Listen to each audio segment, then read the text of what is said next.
Salve, salve você, meu caro aluno, minha cara aluna de todo o Brasil, você que está se preparando para o Exame Nacional do Ensino Médio, prova em novembro, hein? Tá no lugar certo, tá no lugar certo. Você está entrando em contato aqui com o Pré-ENEM AlphaCom. Eu sou o professor Tchê e coordeno a área de Ciências Humanas e Suas Tecnologias e vou resolver com você algumas questões aí do caderno azul da prova do Enem de 2013, que você pode acessar clicando no link que está na descrição deste vídeo aqui no YouTube mesmo. E você pode também ter acesso a outras questões. Veja, estamos na 31, mas tem outras questões já resolvidas que você encontra no nosso canal. Por isso, inscreva-se no nosso canal aí, AlphaCom Concursos Públicos. E se você quiser ter acesso ao maior conteúdo gratuito disponível na web para a preparação do Enem, acesse o nosso site alfaconcursos.com.br, vai lá em Pré-ENEM, você vai ter acesso a uma série de aulas disponíveis para você, ok? Gratuitamente, na faixa. Vamos lá, vamos responder a questão aí 31 para você, explicando o motivo de estar certo ou errado. Tendo encarado a besta do passado olho no olho, tendo pedido e recebido perdão e tendo feito correções, viremos agora a página. Não para esquecê-lo, mas para não deixá-lo aprisionar-nos para sempre. Avancemos em direção a um futuro glorioso de uma nova sociedade sul-africana, em que as pessoas valham não em razão de relevâncias biológicas ou de outros estranhos atributos, mas porque são pessoas de valor infinito, criadas à imagem de Deus. Muito interessante aí em relação com a África do Sul. E a questão de combate a um problema histórico que foi conhecido como apartheid, que foi um problema segregacionista. Foi uma questão segregacionista onde uma minoria branca controlava a maioria negra. Um grande responsável pelo combate ao apartheid foi Nelson Mandela. Vamos lá, no texto relaciona-se a consolidação da democracia na África do Sul à superação de um legado. Quer dizer, a democracia na África do Sul só é possível se consolidar porque superamos uma herança histórica ligada ao quê? Letra A, populista, que favorecia a cooptação de dissidentes políticos. Populista não perseguia dissidentes, prendia, cadeião neles. Letra B, totalitarista, que bloqueava o diálogo com os movimentos sociais. A superação de um legado totalitarista, não. Havia aí uma certa relevância nas negociações, mas havia uma punição também, e não era totalitário no governo da África do Sul. O apartheid não era totalitarista, era segregacionista, por isso letra C. Letra C está correta, olha aí, segregacionista que impedia a universalização da cidadania, ou seja, alguns direitos eram privados e não eram estendidos à grande maioria da população. Letra C é a resposta certa. Letra D, estagnacionista que disseminava a pauperização social. Minha, quanta coisa diferente. Não, nada a ver. Estagnacionista não, segregacionista. Por quê? Porque é segregacionista. Por que é segregacionista? Simples assim, existia segregação racial, não estagnação racial. Fundamentalista, que engendrava conflitos religiosos. Não, o grande problema da África do Sul foi o apartheid. Um filme como o Mandela, é um filme excelente para você compreender esses aspectos aí relacionados a esse ponto importantíssimo da história.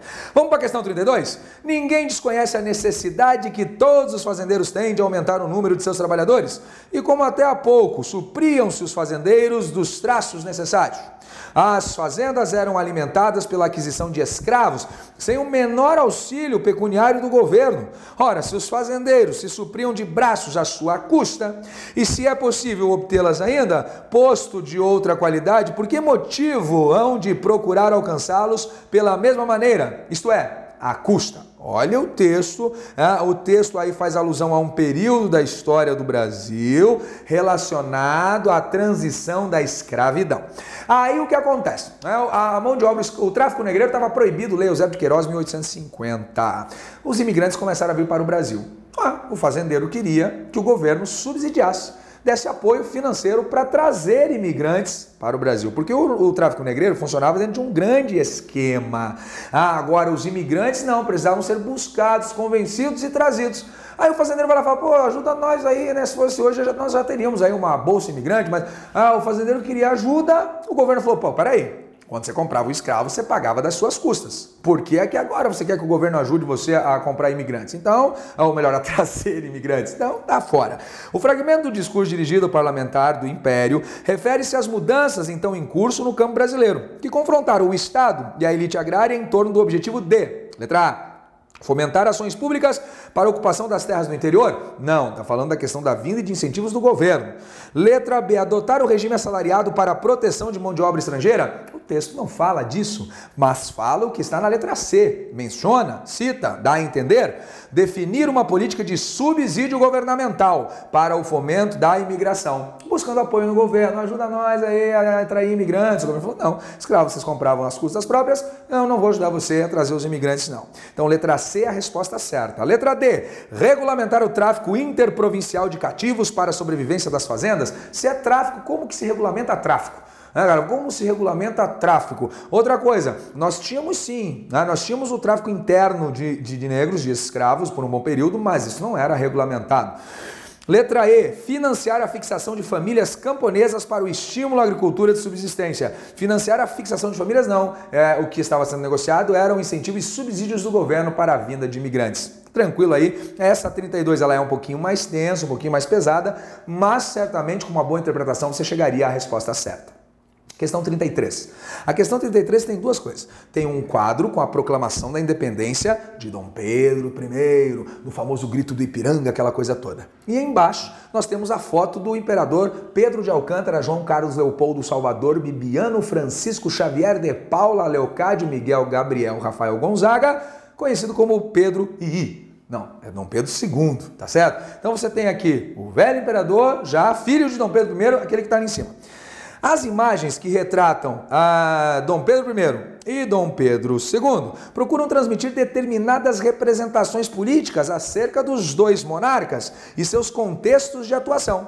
A ideia que cada imagem evoca é, respectivamente, a primeira imagem e a segunda imagem. Vamos ver. A primeira imagem evoca a habilidade militar? Até pode ser. Mas a segunda mostra a riqueza pessoal? Não, ele não está num trono, não está coroado, não está com manto, está na cadeirinha ali esperando para ser atendido pelo INSS, velho. Então não pode ser a letra A. Letra B, liderança popular. A primeira imagem mostra a liderança popular? Claro que mostra. Tia, mas eu ouvi falar na minha escola que Dom Pedro, quando proclamou a independência, não tinha todo esse pessoal perto dele e só tinha alguns poucos soldados. Daí eu acho errado. Está pedindo a interpretação da imagem e não do que você ouviu falar na tua escola. Para com isso. Veja a imagem aqui está legal, pô, ele levantando todo mundo junto e tem até um gritando lá atrás, vai Dom Pedro, pode olhar até, entendeu? E outro ali só na ostentação. Então a primeira imagem mostra assim liderança popular. E a segunda, estabilidade política. Está sentado, está tranquilo, está pousado sobre os poderes, tá certo? Letra B, resposta certa. Letra C, instabilidade econômica. Da onde se Dom Pedro, a primeira imagem, ele está festejando? Está errado. Letra D, isolamento político. Como isolamento? Se ele está festejando, está todo mundo junto. Errado. Letra E, nacionalismo exacerbado. Até poderia ser, mas aí a segunda imagem não trazia inovação administrativa, é onde você tinha que prestar atenção, ok? Viu como é tranquilo? Legal. Vamos para a questão 34. Embora haja dados comuns que dão unidade ao fenômeno da urbanização na África e na Ásia e na América Latina, os impactos são distintos em cada continente. E mesmo dentro de cada país, ainda que as modernizações se deem com o mesmo conjunto de inovações. O texto aponta para a complexidade da urbanização nos diferentes contextos socioespaciais. Comparando a organização socioeconômica das regiões citadas, a unidade desse fenômeno é perceptível no aspecto. Olha que interessante aí. Falando do quê? Falando de um aspecto presente dentro daquilo que entendemos como urbanização. Vamos ver se existe aí um fenômeno que esteja relacionado aos três momentos, aos três lugares. A África, a Ásia e a América Latina. Vamos ver. Letra A. Espacial, em função do sistema integrado que envolve as cidades locais e globais. Eu posso falar que o sistema espacial de ligação é o mesmo nos três lugares citados? Não. Letra B. Cultural, em função da semelhança histórica e da condição de modernização econômica e política. Semelhança histórica da Ásia com a América Latina e com a África? Não. Quando muito, o continente africano e a América. Quando muito. Letra C está correto. Demográfico, em função da localização das maiores aglomerações urbanas e continuidade do fluxo campo-cidade. Ou seja, o que existe em comum é que existe nesses três lugares citados, Ásia, América Latina, tá certo? E África, concentrações, aglomerações, e vocês também percebem que dentro desse processo demográfico a gente ainda consegue constatar o deslocamento campo-cidade, que tende a diminuir com o desenvolvimento bem estabelecido dentro do setor industrial, ok? Vamos ver a letra D. Territorial, em função da estrutura de organização e planejamento das cidades que atravessam fronteiras nacionais? Não, cidades internacionais. Existe isso nos 3 lugares citados e isso mostra um ponto em comum territorial? Não, errado. Letra E, econômico, em função da revolução agrícola que transformou o campo e a cidade e contribuiu para a fixação do homem ao lugar. Não, até porque as economias são distintas e a etapa do processo de desenvolvimento é diferente nas 3 regiões citadas. Por isso, a questão de unidade é demográfica, concentrando, criando aglomerações e ainda percebendo o deslocamento do campo para a cidade. Tá certo? Vamos para a questão 35? Agora a questão 35 aqui, ó, para fechar essa parte aqui bem legal. Rua Apreciados, 6 da tarde, ao longe a massa humana que abarrota a Praça Puerta del Sol em Madrid se levanta. Um grupo de garotas, ao ver a cena, corre em direção à multidão. Milhares de pessoas fazem ressoar o slogan que não nos representem. Um garoto fala pelo megafone: demandamos submeter a referendo o resgate bancário. Caramba, o que é isso? Não sabe? Vamos ler o enunciado da questão. Em 2011, o acampamento dos indignados espanhóis expressou todo o descontentamento político da juventude europeia. Que proposta sintetiza o conjunto de reivindicações políticas destes jovens? Olha que interessante. Que não nos representem. Significa que eles não querem serem representados, mas querem ter o direito exercido por meio do voto de escolher seus representantes. Querem uma ampliação das possibilidades aos jovens, às mulheres também. Veja que, olha só, um grupo de garotas ao ver a cena. Então nós temos aqui o quê? Nós temos uma discussão relacionada a sufrágio, ao voto e ao poder de exercer esse que é um direito tão querido e conquistado no Brasil. Vamos ver aí, letra A. Mas eles querem o voto universal? Não é voto universal, calma. O voto universal é aquele tipo de voto que não está separado ou classificado por um outro tipo de padrão. Riqueza, classe social ou coisas do tipo. Mas olha a letra B, democracia direta. Eles não querem representação, eles querem escolher diretamente os seus governantes, numa democracia que represente mesmo as suas vontades. Então, por exemplo, eles querem, nós queremos escolher o primeiro-ministro, não queremos escolher os deputados que depois escolherão o primeiro-ministro. Nós queremos uma representação direta, que ele seja produto da nossa escolha. Essa era a reivindicação. Letra C, pluralidade partidária, não está presente. Autonomia legislativa na letra D também não corresponde.